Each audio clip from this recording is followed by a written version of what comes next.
Hello everybody, Ignatius Jackson CPA here.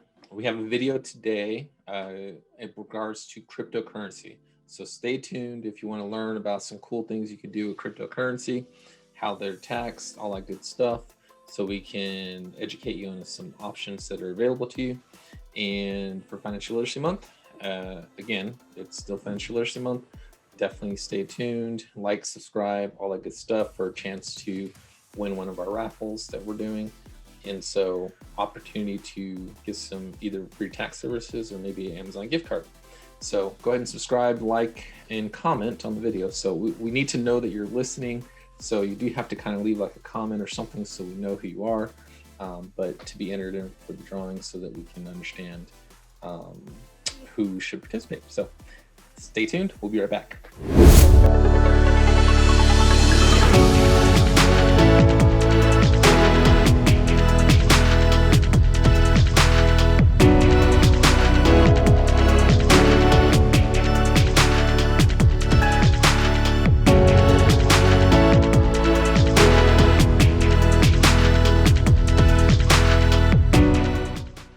Everybody, welcome back. So here is an episode about cryptocurrency. So what we're going to talk about today is how the IRS views cryptocurrency and what that means for you as a taxpayer and the holder of cryptocurrency, and some things that you should definitely consider and think about as you are investing with cryptocurrency.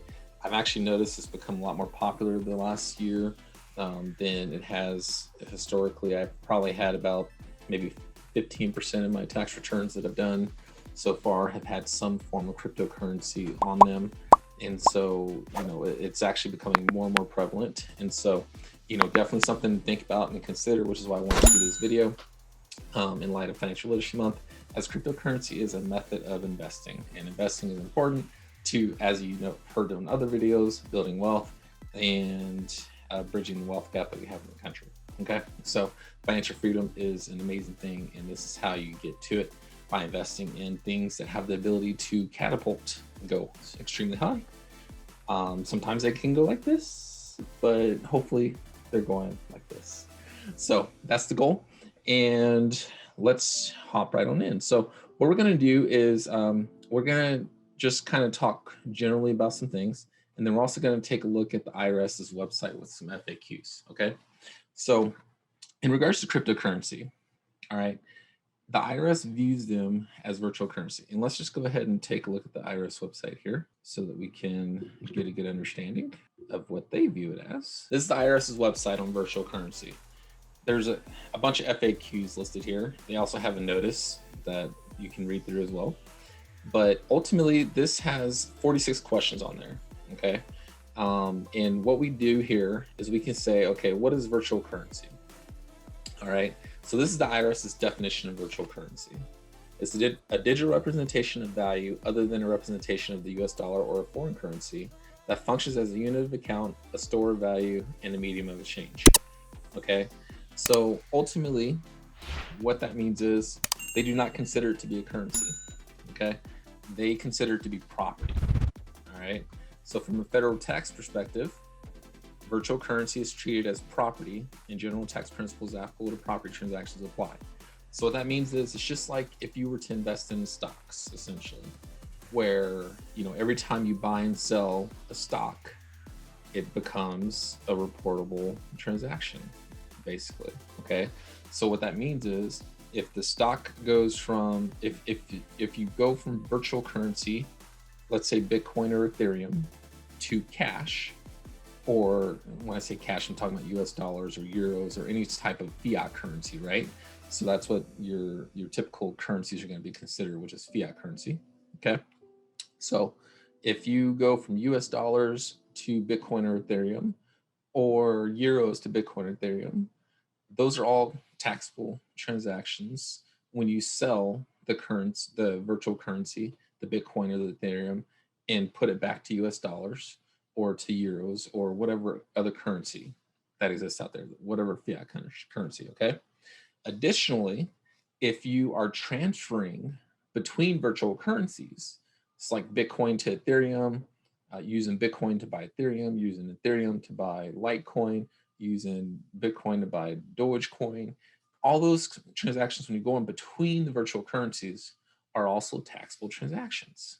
Okay, so the more and more you trade, just like with stocks, the more and more of taxable transactions you're going to have. Now, granted, sometimes those could be losses, sometimes those could be gains. And yes, you get to offset the losses with the gains. But if you ultimately end up in a net loss position, you don't get to take that full loss on your tax return. And depending on your income, you may not be able to take it at all until you have some additional profits or gains in the future. So that's what they mean when they say they treat it as property. All right. It's basically considered an investment, which means if you hold it for longer than a year, you get capital gains treatment. Okay. If you hold it for less than a year, it's considered short-term capital gains treatment. And when I say capital gains, it could be gains or losses. So either one. Okay. And so that's the IRS's definition of virtual currency and how they tax it. All right. So what does that mean to you? What it means is it's important to track your activity with virtual currencies. Okay, you want to make sure that you're keeping track of your virtual currencies and use some sort of system. There's various software that's out there that you could help you to use and track your virtual currency transactions. But just make sure that you're doing that. Obviously, it's a little bit easier if you only use one kind of brokerage or whatever you want to call them, like the Coinbases out there, the Geminis, the Celsius, networks. So if you only use like one of those exchanges, brokerages, exchanges, however you want to describe it, then it becomes a little bit easier because then they kind of have all your activity there. But if you have multiple brokerages or exchanges, then it does complicate things a little bit. So there's various software that's out there that will help you to kind of aggregate all that data and to determine your tax implications of buying and selling currency. Okay, now these are all obviously within taxable accounts. Okay, now let's say you get paid with currency, virtual currency. Let's say you do some services and you're not on an exchange per se, but you're not trading it, but you get paid for your paycheck or from doing some contracting or something like that using virtual currency. So in that situation, it's actually considered to the same thing. It's actually considered as though you're getting something of value. You're getting a property item of value, okay? And you have to fair value that property as of the date of the transaction, and that becomes a taxable event to you. When someone gives you property, that becomes a taxable event to you, especially when it's for your services, okay? Now, if it's a gift and you didn't do anything in exchange for the gift, then that falls under the gift tax rules, okay? But if you provided some services in order to get that payment and they're just paying you by giving you some property, then that's considered a taxable event to you, okay? And so those payments will either show up on a W-2 or on a 1099 or something like that. Now, I don't know very many employers who are, paying people with virtual currencies for their paychecks. So generally, it's probably going to be more of a contracting position or a consulting agreement or something like that you might have in place, where you allowed someone to pay you with some Bitcoin or Ethereum or something like that. Okay. Now, what does it mean when you're doing mining? Okay, or staking is another phrase. So mining or staking, those are both considered to be self-employment type income. Okay, so you're basically providing services for the purposes of people completing their virtual currency transactions. And so when you're doing that type of stuff, you're actually providing a service. Anytime you're providing a service or selling a product, that's considered to be self-employment income. Okay, so if you're doing that, you're basically in business. That's a business. Okay, so that would either be reported on your Schedule C, on an 1120S if you elect to be treated as S corporation, on an 1120, or potentially as a partnership if you have a partner that's involved with it with you. Okay, so a 1065 tax return. So you would report those types of transactions on one of those types of tax returns. And so there's a huge difference between just investing in virtual currency versus providing services, for other people's to do their investing in virtual currency. And so when you're doing the mining, you have like a server that you basically have to create and set up, and it's a huge expense. But the great thing is, since you're considered a business, you get to write off and deduct those expenses. So you have bonus depreciation, all the same rules that you would get from being any other service provider out there. And so mining is definitely different. So don't confuse those two. They're taxed differently, so definitely make sure you're keeping that in mind. Okay. Last thing you want to do is treat something as though it's an investment, and the IRS audits you, and they determine it's actually a business. Because when you're a business, guess what? You have to pay self-employment taxes, and when you pay self-employment taxes, that's a huge burden. And so just kind of keep that in mind. Put that into your costs in terms of when you're going through and trying to determine how to treat things. Okay, so these are a bunch of FAQs. Again, you can kind of go through the list here. I'm not going to go through every single one, but ultimately, keeping documentation and records is very important. Okay, you should keep your documentations for at least 3 years. I usually recommend 7 years just to be safe. That you should keep all tax documents, especially since usually it's not that much information that you need to keep unless you have a business. But even still, you should keep all that information for the long haul just to protect yourself. And so, there's a lot of stuff on here. Okay, what do you do when a charitable organization accepts virtual currency, et cetera, et cetera? So definitely take a look at that. Understand the rules and the implications of what you're doing.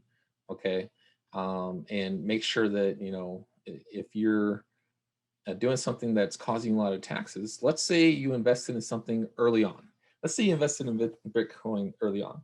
And I said this actually on my podcast that I do with Eric Pierre CPA, our latest episode on cryptocurrency.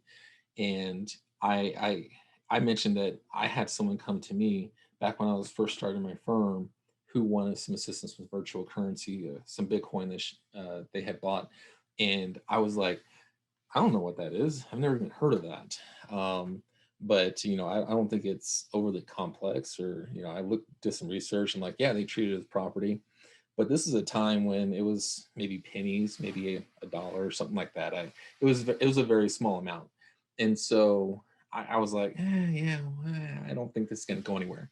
I think they had like maybe $1,000 that they had invested into it. Well, lo and behold, they were the smart one.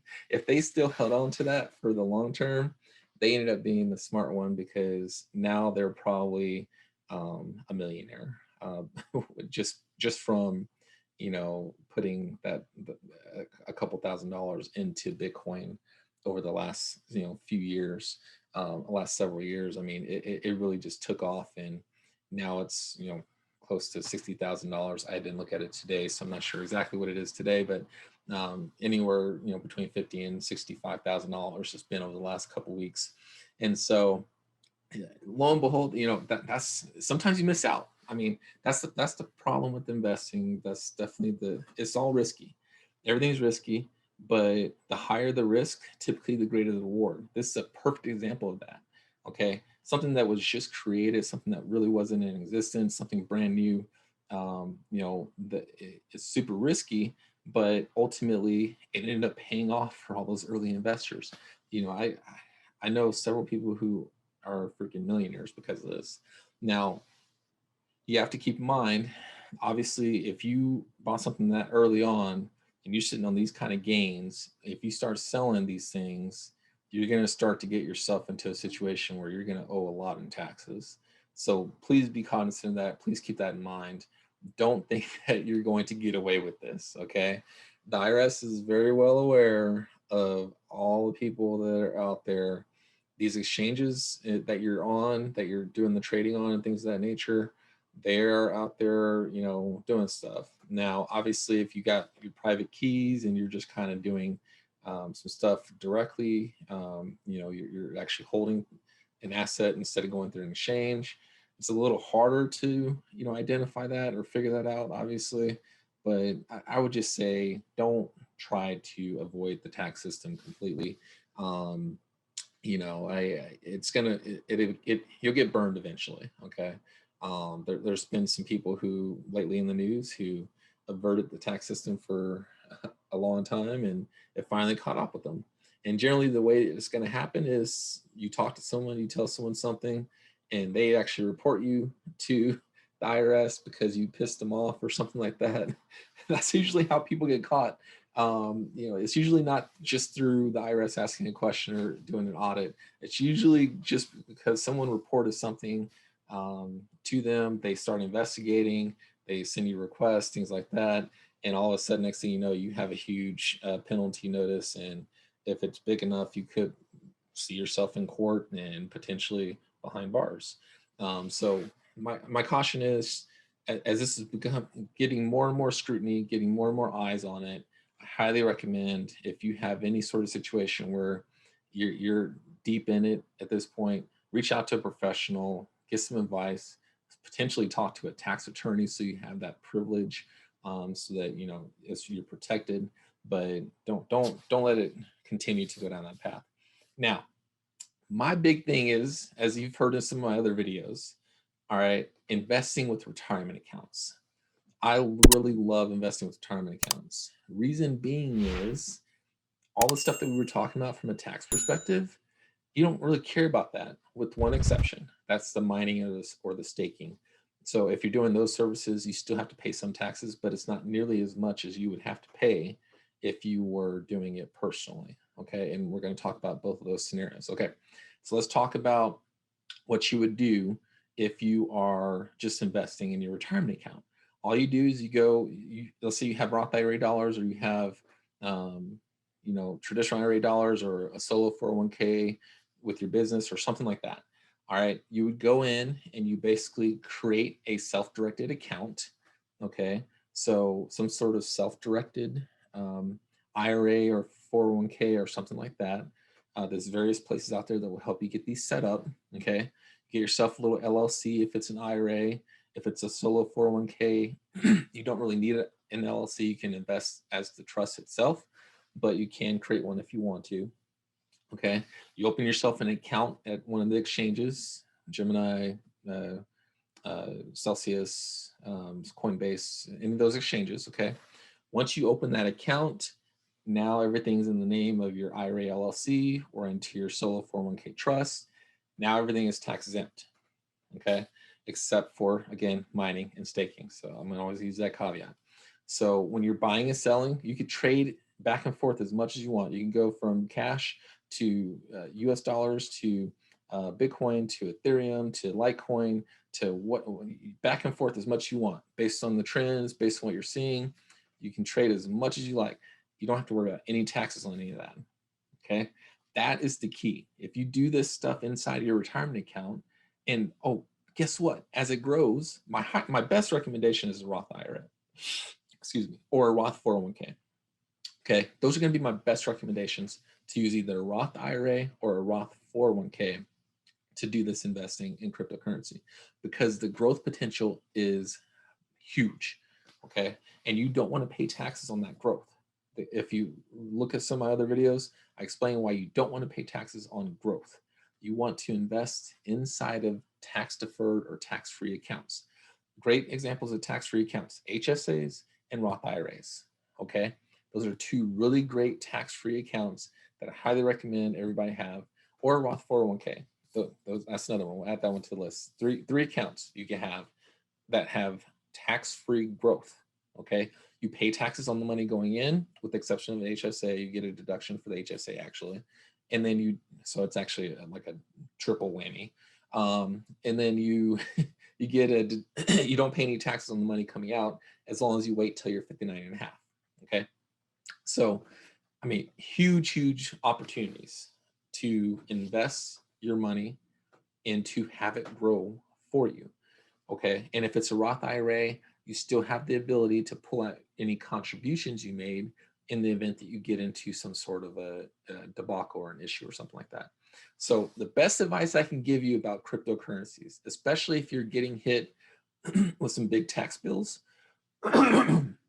excuse me, I'm sorry about that. So especially if you're getting hit with some big tax bills, is to make sure that you are using a retirement account, or at least a portion of your investing should be inside your retirement account. Maybe you want to do some personally, you want to do some, but at least some of it should be inside your retirement account so you don't have to worry about the taxes. You can always buy and sell as much as you want. You see a downward trend, sell that sucker. As soon as you think it's at the bottom, go ahead and buy some more. Once it goes back up to you. You keep it, let it grow, or sell it. So, I mean, it's a constant with the Bitcoin and the virtual currencies. You'll notice there's constant fluctuations of like 10 to 20%, in any given day, or any given week, or any given month. It goes on these spurts, up and down, up and down.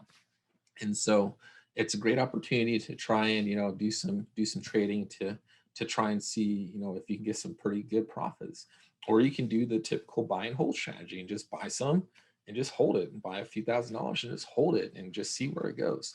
If you had bought last year around the time of the pandemic, it was about let's see, I think it was around 10,000. Now it's at 50 to 60,000, somewhere in that range.